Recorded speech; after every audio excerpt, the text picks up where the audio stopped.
Good evening, ladies and gentlemen. I'm extremely happy to be here, and I'm very thankful for the invitation. So I thank very much Mr. Benincasa and Mr. Di Finis for inviting me here to Rome to present something in that very interesting format of macro ASILO. I find what you do here in Rome extremely thought-provoking, and hope that what I will try to present in the next minutes is interesting as a contribution to what you are doing here.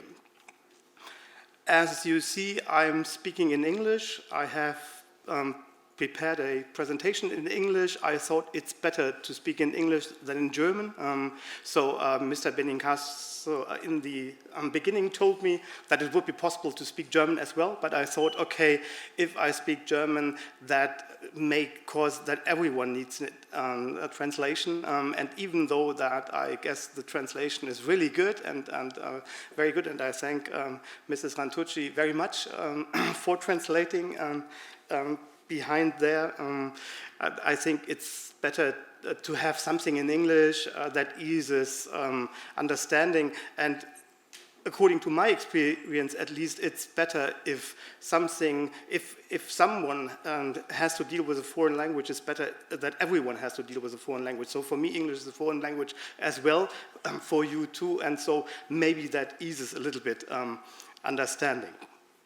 What I have prepared for tonight is something in the philosophy of art, so it's clear that what I will present belongs to the philosophy of art, and it's in a way in continuation with a book I wrote some years ago entitled in German Kunst als menschliche Praxis, so in English it's Art as Human Practice. It's translated into Italian as well, and what I did in that book was investigating the way in which art belongs to the human practice, to what we are as human beings.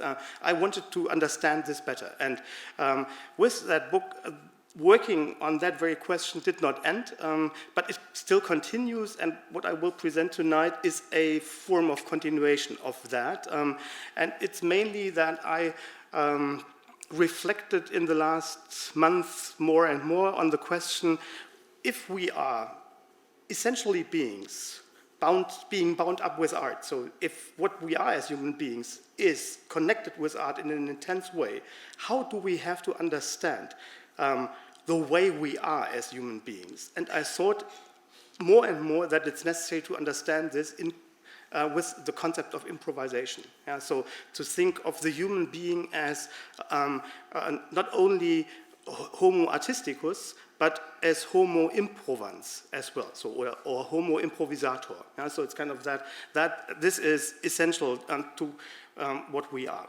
You see that I have prepared a presentation. I will now start with the presentation and explain that. And if you want me in the end to have the presentation, you could just write me an email. I'm happy to send it out, so if you are interested in rereading what is written there, that would be no problem at all. And if ever I happen to speak too fast, so Mrs. Rantucci knows that, but the others as well, so if it's too fast, if you think, okay, slow down a little bit, please give me a sign. I will try my very best to do so. Good, so let's start.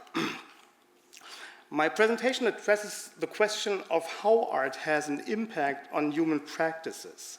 How does art manifest itself in other fields of human practice? So this is the basic question, to put it like this. What are the mechanisms by which art is effective in other fields of human social practice? Yeah, so I'm interested in understanding better how art is effective within the human practice.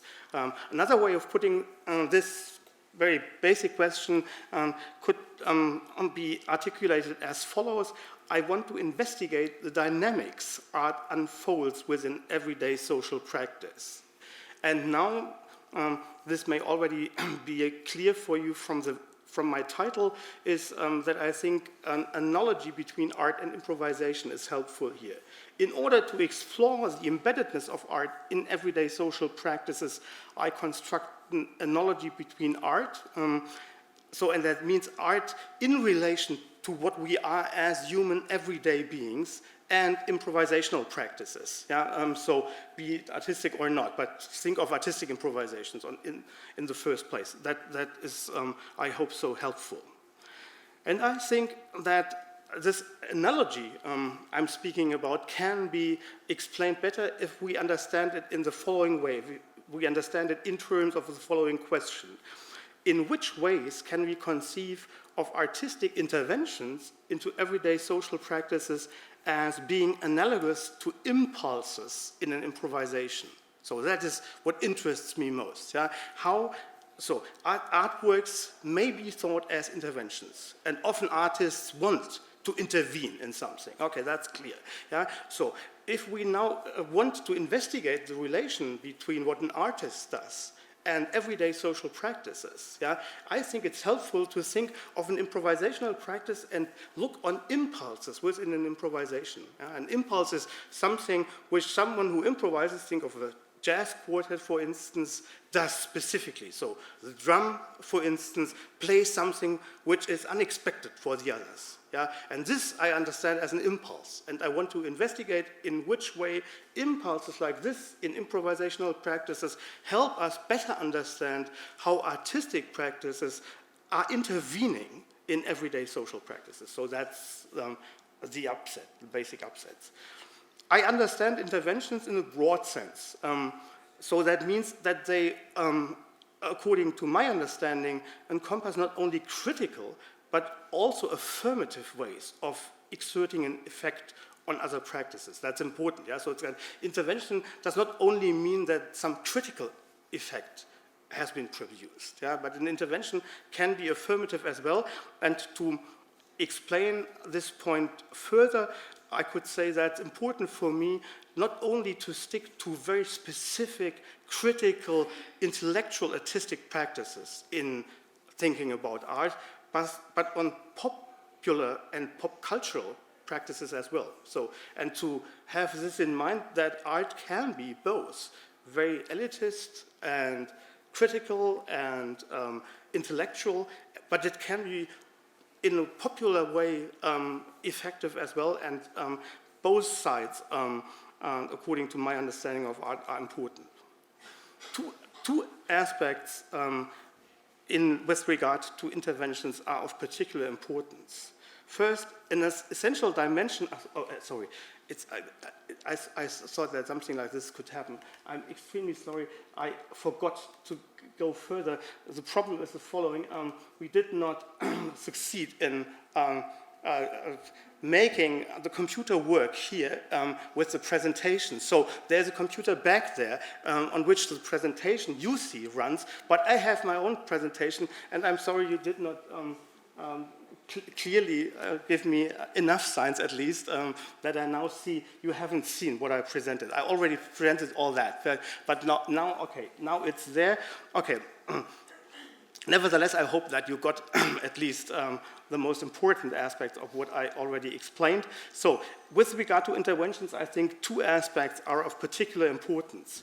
First, an essential dimension of these interventions, I already mentioned that aspect, is their potential to realize something that is unexpected, new. And so we have to ask how interventions do something like this. And here, improvisation, I think, is very helpful in thinking this.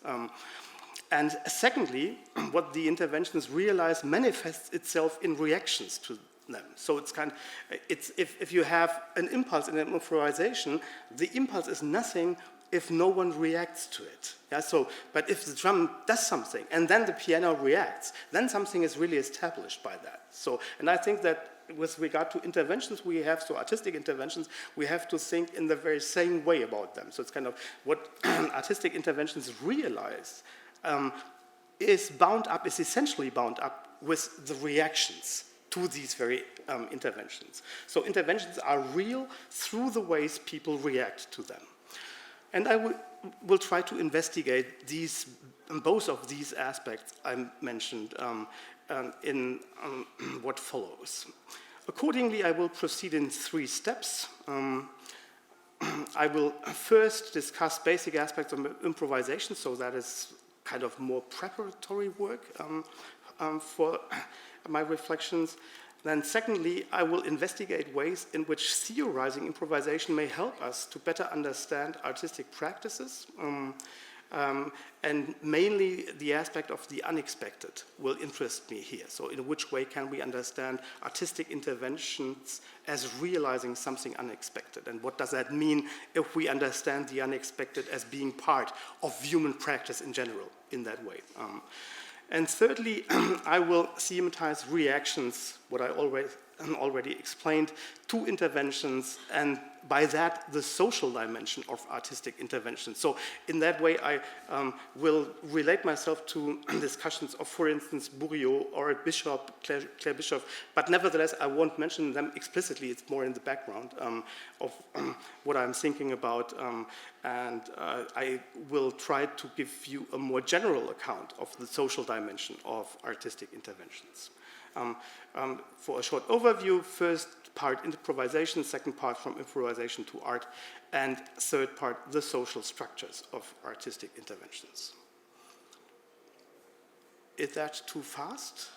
I'm sorry that the presentation did not work in the beginning, but no, I hope that it will work, and I will try to remember always that I have to tape on both. So on my computer to see, and then on this one that you see on the very same thing too. Okay, let's start with an example. And I hope that this works. No, it's not working. Works. Okay, works. Here we are. So this is, I choose this among others because it needs no sound, so it's easy to realize. But it's a very interesting improvisational practices, an improvisation of Jonathan Burrows and Matteo Farguillon, both sitting do it from 2002, and it's only a short extract.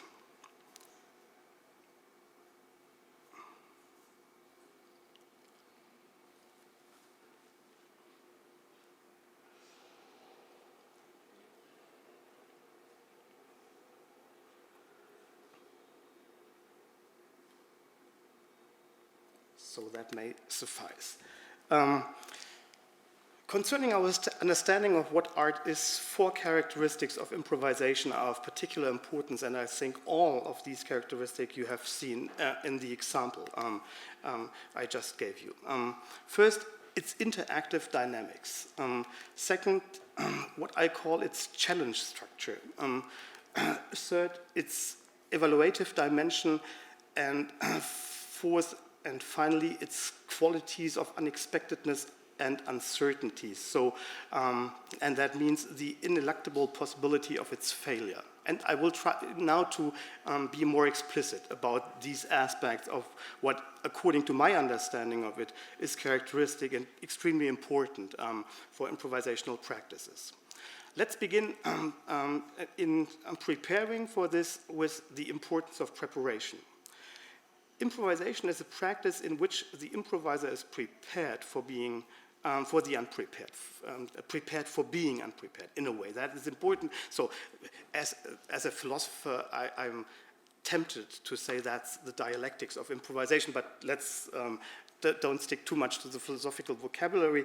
It's clear that it's interesting that improvisation is misconceived if one understands it as a practice of simply responding to something unexpected. So in the first instance, in theorizing about improvisation, one might be tempted to think something like this. Yeah? So that improvisation is, okay, I have some skills, and then something unexpected happens, and I just react. Yeah?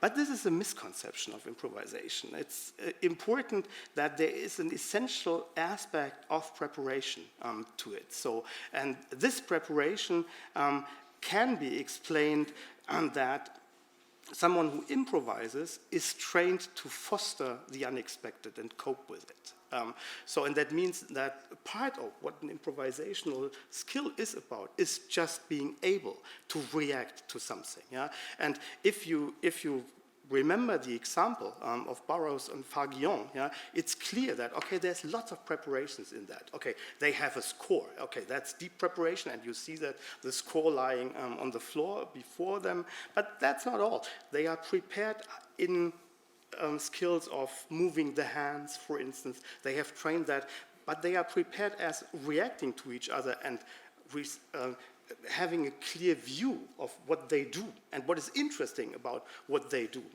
of each other. You see that often they just look to the side and try in that way to realize what the other does, and by that they bring in preparatory skills within the improvisation. On the basis of that very preparation, the improvisation shows us the following structure. An improvisation is made up of actions that have a, as I would like to put it, two-pronged structure. On the one hand, they react to something. So, for instance, Burroughs does something and Faguillon then reacts by just doing something similar or so with his hands. On the other hand, they themselves provoke reactions. So every action in improvisation is a reaction, but it's a genuine action as well. So it responds to an impulse, and it sets itself possibly an impulse for what it means that the improvisation goes further. Thus, interactions in an improvisation have a, what I would like to name, call and response structure. Again and again, impulses given in an improvisation call for a response. So think of the examples of jazz musicians I invoked earlier. So if you have a jazz quartet improvising, it's clear that again and again from the musicians come impulses, and these impulses are reacted to by the others, and they have to, and by their very reactions, they themselves set new impulses. And in that way, I want you to understand what I call here the call and response structure. In this sense, impulses pose a challenge for those who have to respond to them. An interesting aspect of this double structure in every improvisation can be explained in terms of production and reception. In every action within an improvisation is both an impulse and a reaction to an impulse, as I tried to explain before. Then such actions are at once both acts of reception and acts of production. And here I think the example of Burroughs and Faguillon is very telling again. Yeah? So it's clear that they look at each other, and by that they are just receptive. But at the same time, they are productive. Yeah? So, and it's clear that as improvisers, they have to be both, and they have to be both in the very same instance. So they have not time to only perceive, and then afterwards, long afterwards, react to something. But they have to perceive and react in the very same moments. And this is characteristic of what it means that an act in an improvisation has this double structure. So it is a reaction, and by that it's in a way receptive. It has to receive something of actions that have been there before, and then it's productive as well, and by that produces something out of its own. Someone who improvises can only succeed if she does not only produce actions, but is at the same time receptive to the actions she is reacting to, be it her own actions or so those of others. It's clear that I not only mean that improvising is something we necessarily have to do with others. Sometimes I improvise just for my own, and by improvising on my own, I just realize a very same structure. As I realize a structure of producing something and then answering to that I have been producing before. And again, I bring about this call and response structure in an improvisation, even in a solo improvisation. In this sense, production and reception coincide within an improvisation. An important second aspect of improvisation is that in improvisation you have a normative structure, but the normative structure is not something that has been there before the improvisation began, but it's established in the improvisation itself. So I would like to explain that in a way by saying that an improvisation is a practice in which normative structures are established on the spot by what is played. And what do I mean by normative structure? That an impulse is realized that is worth being reacted to by others. And if it's worth being reacted to by others, then it's a norm for how to react. So it's important that the reaction is adequate to the impulse. Yeah? So not every reaction will work in an improvisation. So it's necessary, but for this reason, it's necessary that the impulse is received in an adequate way and then reacted to in an adequate way. And by that, a norm is established which leads how the improvisation goes further. So for instance, an example, the drum starts and the piano responds. The drum sets a norm to which the piano response must adhere. So in that sense, it is a question of adequacy established by the impulse produced by the drum. Norms in an improvisation can be prolonged through many actions within the improvisation. So think of a rhythmic structure, for instance, which is established by someone and then reacted to by everyone else of the musicians for a very long time. So by that, a norm in terms of a rhythmic structure is established within the improvisation. And the very rhythmic structure could also serve as a norm for other improvisations. So it could be prolonged for lots of improvisations. Think of, for instance, Coltrane patterns or so. Yeah? So it's clear that if interesting patterns have been realized, and even though that they maybe unexpectedly came about in some specific situation in improvisation, they can be normative for lots of further improvisations in the future.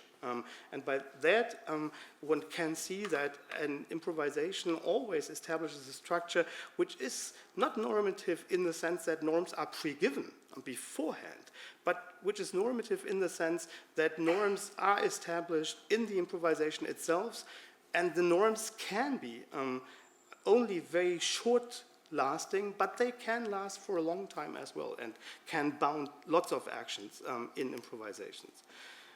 It's always possible that no one responds, and if that happens, no norm is established. That is an improvisational possibility always too. So one can explain further this normative structure if one says that every response in an improvisation is evaluative in nature. It evaluates the impulses it responds to. And what I mean by this can be explained in the following way. No, that's too fast. By evaluation, I mean the response values the impulse of the call as providing a good idea, for instance, yeah, so, or as making real and interesting exception, as provoking a break with the rules that had thus far guided the improvisation, etc. So how improvisers react to each other is not only producing some adequate reaction, but by reacting, evaluating what has been offered by the impulse. Yeah? And so if Coltrane succeeded in producing something really interesting, how Miles Davis, for instance, reacts is then going along with that and evaluating it as really worth reacting to. This seems to be important to me. But the evaluation can always be in the negative too. As already explained, it can be expressed through the absence of an answer. So to end with my preparatory reflections on improvisation, I would like to state that an improvisation is constitutively confronted with the possibility of failure. It's clear that since there is no normative structure guiding the improvisation beforehand, it's clear that this structure of impulses and reactions, of calls and responses, is always very unstable. And that affects that the possibility of failure can never be shaken within an improvisation. it is always possible that the challenges that impulses in an improvisation pose, for instance, are not met with adequate responses, or that no adequate impulses are realized within an improvisation. In these cases, the improvisation as such can fail. In this way, an improvisation is shot through with uncertainty. It seems important to me to understand this dimension of uncertainty as an achievement, not as a given. And I will come back, at least in some sense, to this thought in thinking about art and explaining art in a moment. So this has been the first part of the talk, and now I will try to come to art and to make productive what I have explained thus far in terms of improvisation for an understanding of art. So the second part of the talk, from improvisation to art.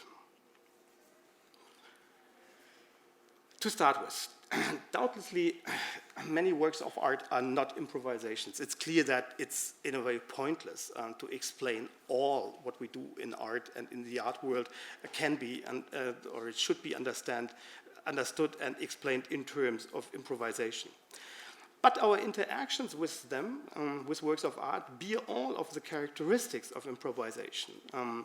So I think it's helpful to think of how we react to works of art as being informed by structures as we have explained them, as I have tried to explain them in my dealings with improvisations.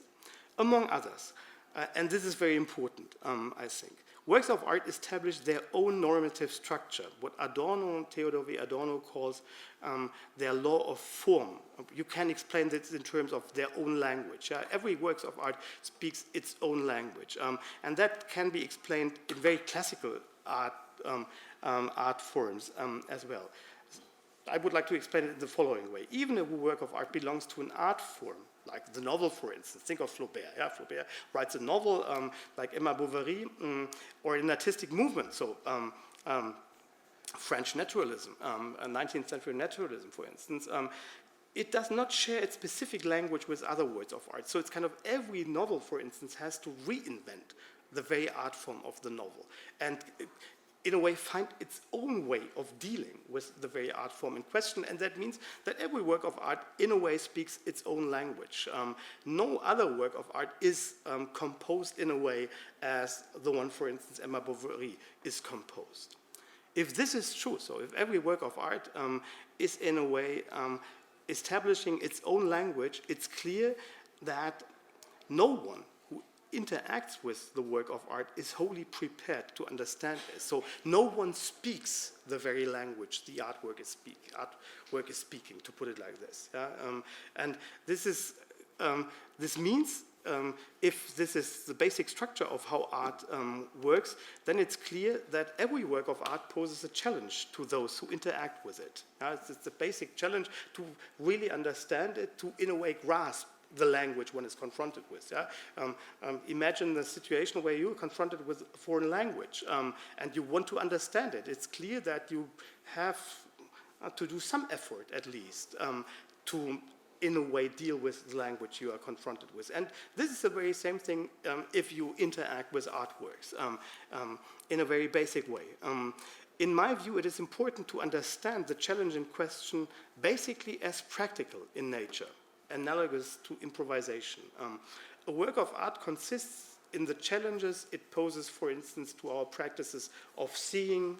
Think of paintings, yeah? So they, in a way, provoke changes and pose challenges to the practices of seeing or hearing if you are confronted with music, or of moving if you are confronted with architecture or sculpture, or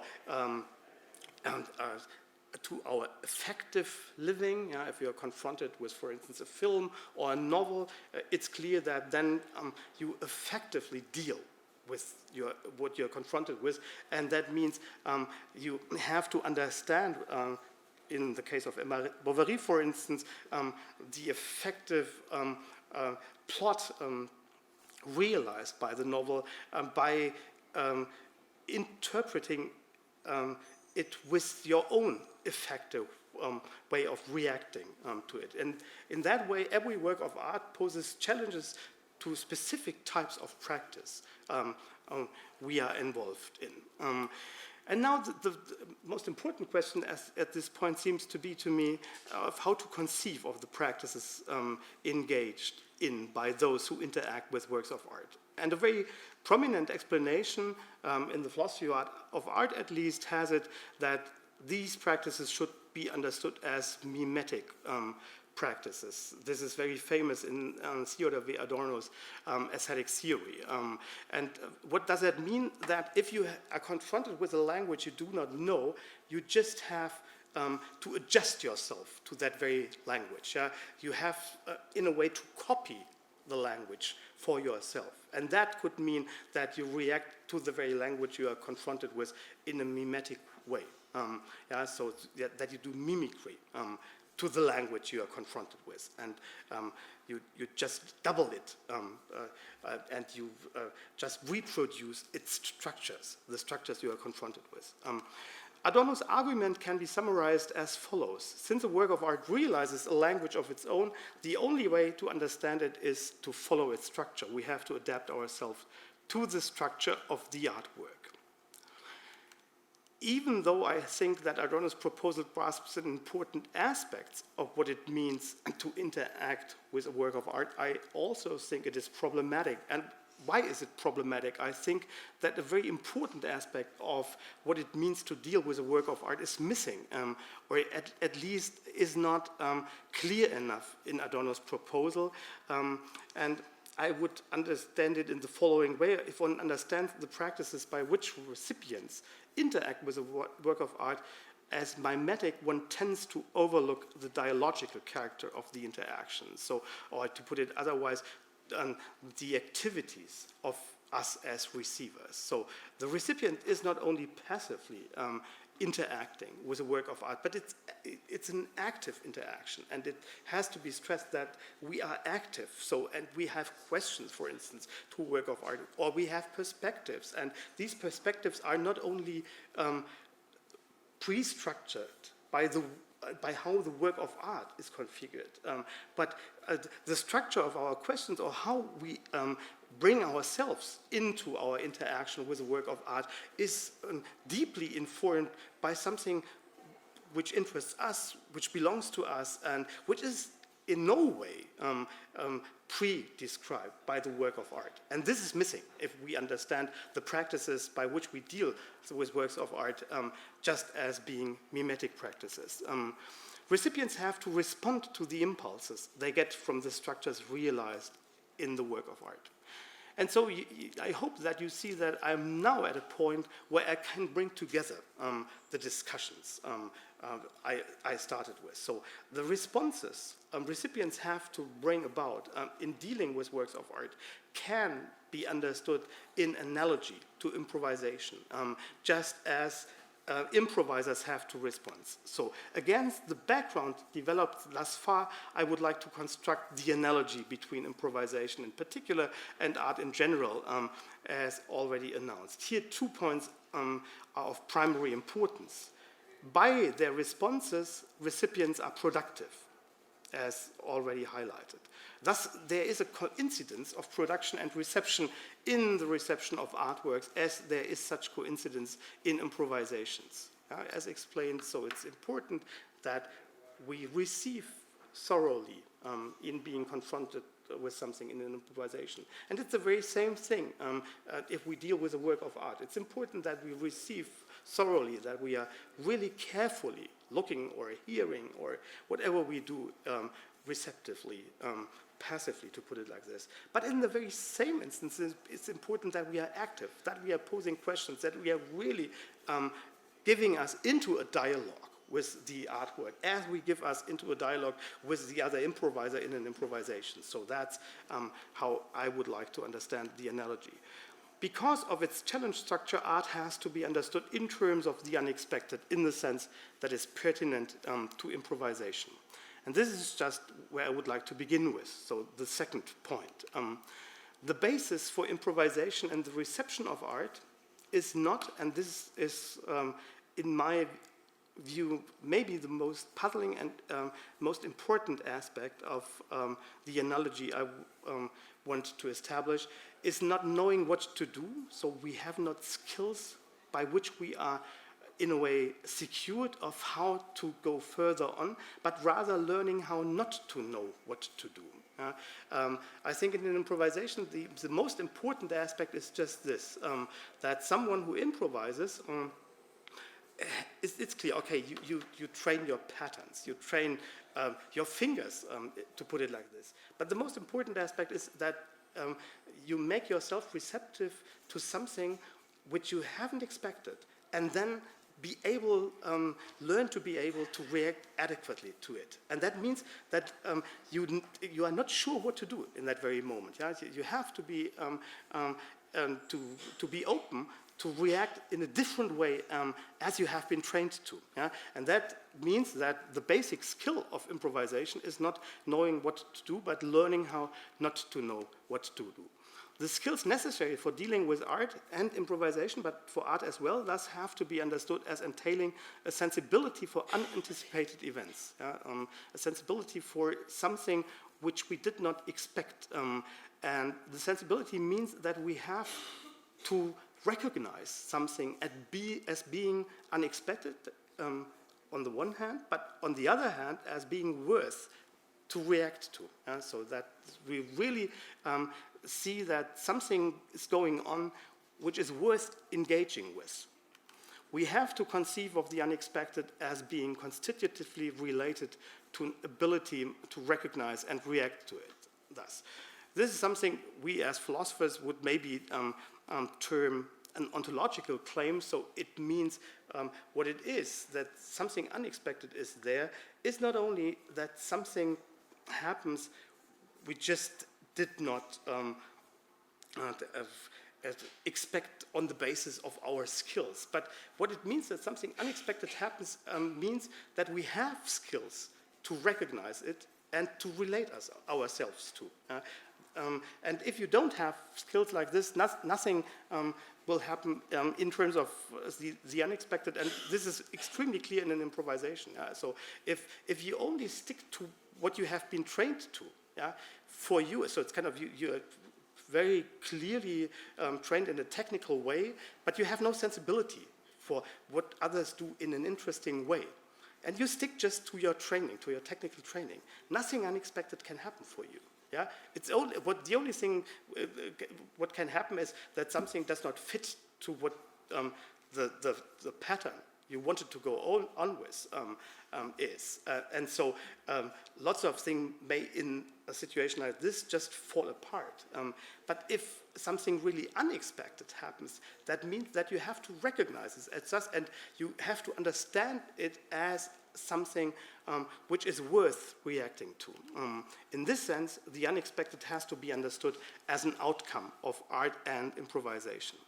So here are some examples to give you a better understanding of what I mean if I explain it like this.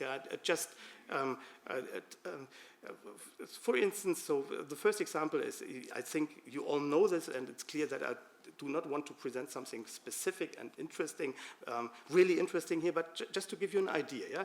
So if you, for instance, think of Ai Weiwei's sunflower seeds installation, to put it like this, performance in the Tate Modern in London. It's clear that you are confronted with a situation where you do not know how to react to. Yeah, it's clear that in the very first instance, it's not clear, it's not the usual way of going into a museum room, it's not being confronted with something. You are clear what is now the work of art, to what do you have to react in that very situation. But what's interesting is that we, as people engaging with a work of art like this, have skills to understand, okay, it's now interesting to try how that feels to go on that sunflower seeds, or how to look at others moving with us through the room. And that means that it's clear that it's not about only being confronted with something you thought could not be happen, but you are confronted with something you can make interesting for you. And that means that you have skills to react to it and to recognize it as presenting you with an interesting affordance, with an interesting possibility to act. Another example, the famous work of Anne Imhoff at the Biennale di Venezia 2017 in the German pavilion, where the room was completely altered, and you had a situation where you did not know what is it? Are you part of a play? Are you a part of some kind of strange installation? Is it a performance? But what is interesting is that those who come in, those who are standing up on the glass, they have skills to, in a way, explore the situation. Yes, it's clear that, okay, you are puzzled. It's clear that you are puzzled. You have not been expecting something like this, but the puzzlement is not, has not the last word. Yeah? So you explore, you gather with others, you look at others, and that means that there are interesting skills of, to put it in terms of the first part of the talk, of improvising in the situation, yeah? Of making something productive out of it. And so the unexpected is not only that something as a pattern of behavior did not work. The unexpected is that something interesting happens. You think or experience is worth reacting to, and you begin to react to by just looking around. Another example is more classical, but I think it's important that we can explain these examples in a very same way. If you, for instance, think of that Manet painting on Bar aux Folies Bergères, there you have a interesting and very strange challenge to how the optical gaze, to put it like this, is guided. And it's clear that lots of symmetries in the painting do not work on a usual a perceptive experience, and that means you are confronted with something which in a way optically is not working. But this is very interesting, and what is interesting is that we can recognize things like that, so it's kind of strange paintings like this as providing interesting and helpful impulses to let our perceptive experiences be challenged and develop them further through impulses like this. In terms of improvisation, I would like to capture these reflections by saying that improvisation or interventions in improvisations and art are not realized through a creatio ex nihilo. The realization of interventions presupposes that skills have been developed that enable artists to develop interventions and that enable those who are confronted with interventions to recognize and deal with them. So they are important and very, to put it like this, high developed skills, which we have as those whom are confronted with artworks and are able to make artworks productive. And once again, a caveat, I don't mean that in the sense that this only belongs to some high and very intellectual forms of art. I mean that as belonging to pop and being relevant to popular culture as well. So that there are skills of recognizing something which is unexpected as providing a good impulse, a worthful impulse to then develop things further. The skills in question are elements of complex practices. Through interventions, these skills themselves are developed further. So, to resume a little bit, interventions in and through art necessarily realize a tension between continuity and discontinuity.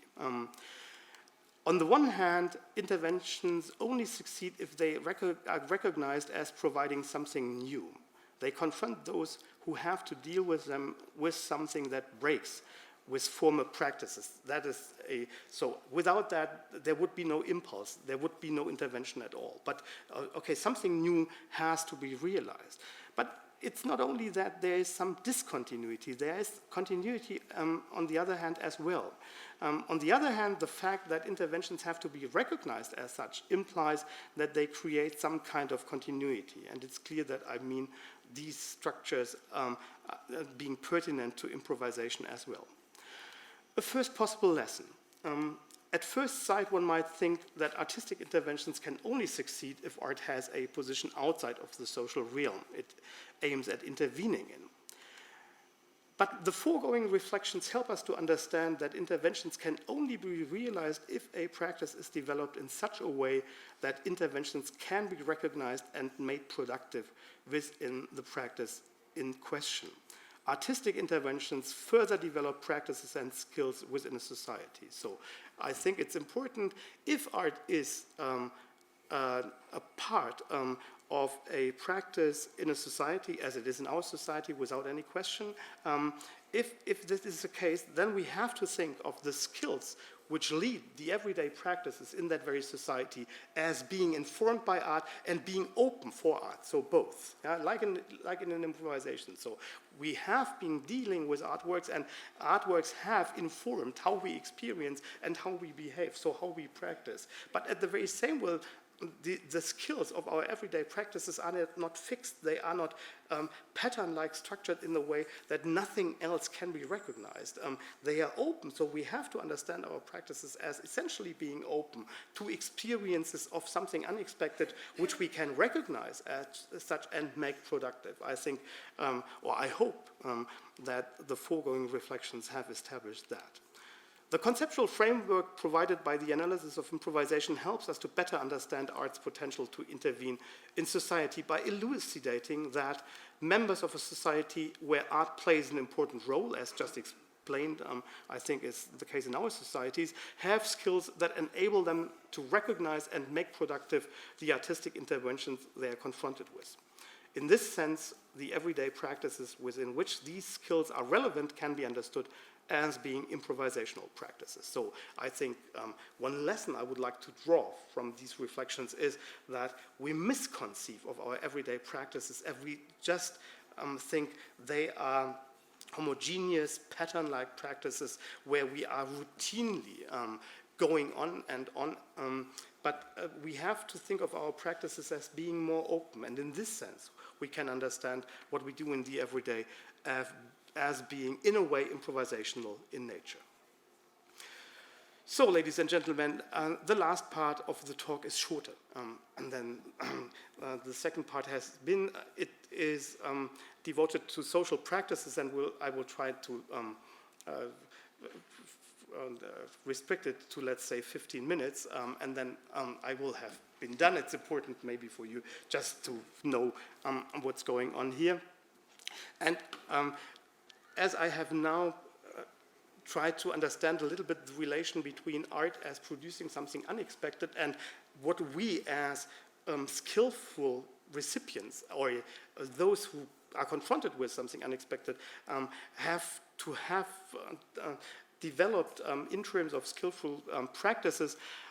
So this relation is one aspect of the analogy between improvisation and art. Another aspect is the social structures of art, and this is what I, in closing, would like to investigate a little bit further.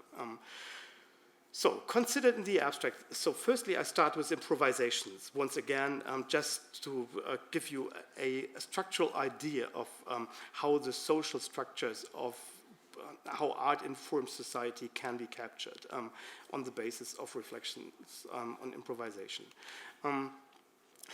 Improvisations can or show the following options. So these reactions, they take up the impulse of the action. So we have some impulse and the reaction just prolongs the impulse. That is what I mean by taking up.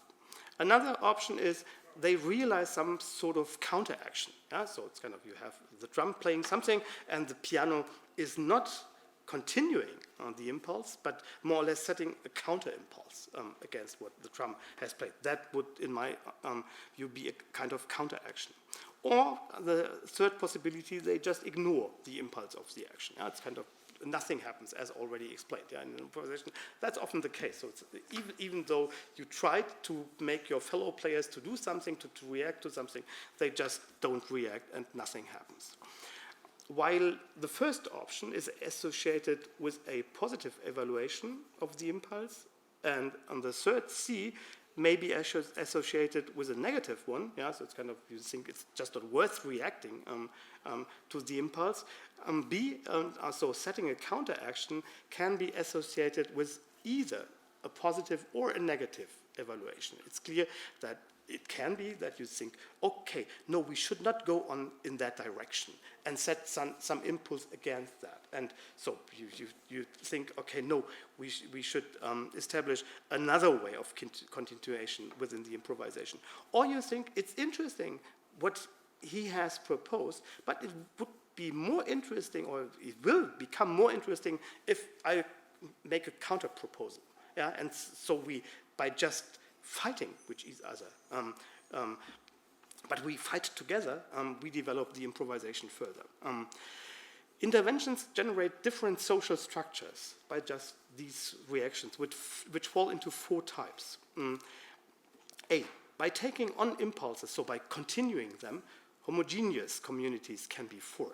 Yeah, it's important that I say can be. It's not necessary, but it can be that we have a very, so it's kind of, you have rhythmic structure in the improvisation, and a moment later, all your fellow players play in the very same rhythmic structure. And that is clear, okay, by that, a homogeneous community is formed. Yeah?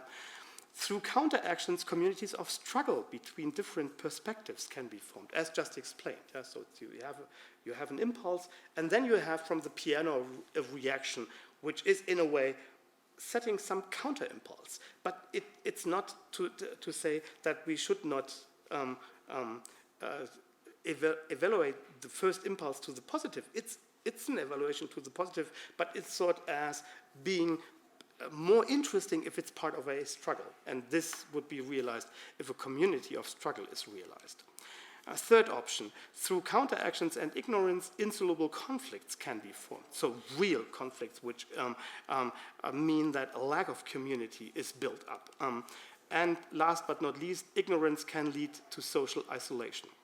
And I think it's interesting to think of improvisation and art here in a very analogous way. So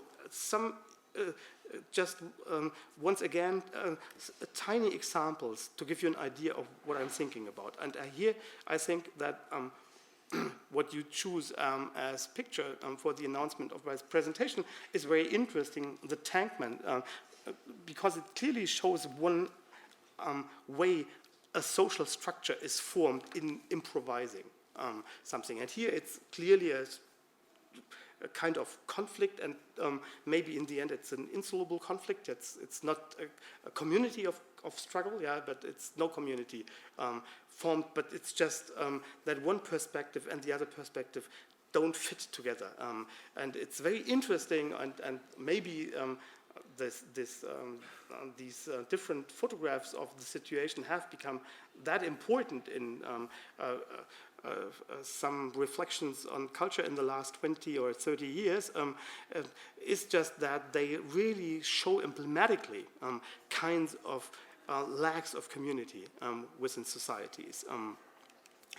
Another example, the protesters in Hong Kong, and the famous thing that they, from one moment on, all had these things on their eyes because one of their fellow protesters had been hurt at an eye, and then they improvisingly formed a community out of that, yeah, and it has become, and I think it's a way where we see a homogeneous community in an improvisational manner being established through practices like this. A third example, and you see that I purposely chose only examples from improvisational everyday practices. It's clear that it's not strictly art practices, but you see these different types of social structures very clearly, according to me at least, in these examples. So here's crossing in New York, and you see that in a way people are just going over the street without very much taking conscience of each other, and so it's kind of without clearly reacting to each other. And you could take this picture in comparison with the other one, so the famous Shibuya crossing, where you have lots of people, so it's clearly it's much more crowded than the other ones, but importantly is now you have a very different form of social behavior being at the place. So people reacting to each other in a way that they try to synchronize each other in moving over the street, because if they wouldn't do, the situation would just not be possible to manage. It's kind of so many people crossing the street at the very same moment. It's a very different situation in terms of social structures established by such a kind of everyday improvisational practice. And I think that these examples can give you some idea of what I think, or what I mean when I say that through artistic interventions, social structures like this are formed in different ways. Different artistic interventions have different impacts on establishing or in establishing social structures in our practices. So in the abstract, I would put it like this. Artistic interventions in everyday practices have the potential to bring forth both a harmonization of individual practices and a divergence of practices. So differences, and differences can mean both, can be a community of conflict, but can also be a symptom of insoluble conflicts within a community. Think of a dance floor. There we experience both synchronization of movements. Just think, for instance, in a rave, when lots of people come into a flow with each other, and so then movements are harmonized on the dance floor. But you have other examples of dancing where divergences of practices play a big deal, for instance, in battle dances. So if you have a battle dance, it's clear that people are dancing against each other. And so they don't synchronize their perspectives, but move against each other. And in that sense, a separation of perspective can be effected by artistic practices. In this sense, interventions can bring together individuals in a collective, and they can open space for the realization of individuality. And it's clear that I don't mean it's only these two options. It's lots in between. But in the abstract, it's helpful, at least in my perspective, to understand how impulses and reactions to them in the field of improvisations as well as in the field of art, in both have this potential to realize different forms of social structures. To give you just two other examples before closing from an art form which is very pertinent to the establishment of social structures, namely architecture, and it's two Berlin examples, I'm sorry, but stemming from Berlin. It's maybe the closest. So compare the two following examples. So first of all, Bruno Taut's Horseshoe Estate, a very famous architecture in Berlin-Britz, and understand it in terms of social structures and how the architecture wants to evoke a specific type of social structure. And with regard to this, compare it with the following, Le Corbusier's Unité d'Habitation, that's in Berlin too.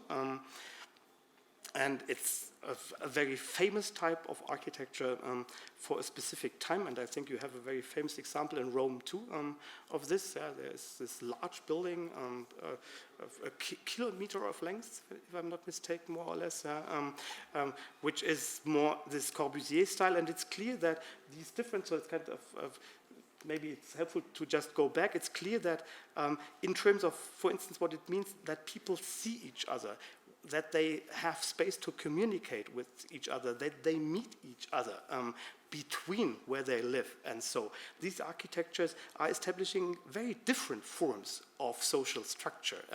And I would like to think of other art forms as doing just the very same, even not as explicit as it is in the case of architecture. It's clear that architecture is in a way all about establishing social structures in the way, and it's in a way very easy to elucidate that in the case of architecture. And I think in other cases of art, we should think of what they prompt in terms of social structurings is analogous to what is going on here in architecture. Okay, to come to an end. The different options characteristic of artistic interventions are not static. In different ways, works of art give impulses for processes of collective praxis and individualization. So we have always a tension between both in artistic practices. And this means that art has the potential of becoming part of popular culture. It can form masses, but it can be part of a more elitist practice as well. And I think that in this way, we should think of art as an important medium for negotiating social structures. So how we organize our societies and how we relate ourselves to others, and in which way we understand ourselves as being part of collectives or being part of more individualistic structures or so, is deeply informed by art and how we react to impulses set up by artistic work. Our improvised interactions with artwork constantly alter the relationship between collectivity and individuality. The last slide, the final summary, I have shown how, or I have at least tried to show, I should be more modest here.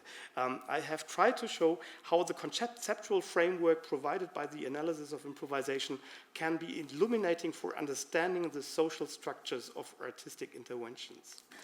The most important lesson I would like to draw is that art can evoke very different social constellations. Yeah? It has the potential to form masses, it has the potential to form conflicting communities, and to form more individualistic structures in society.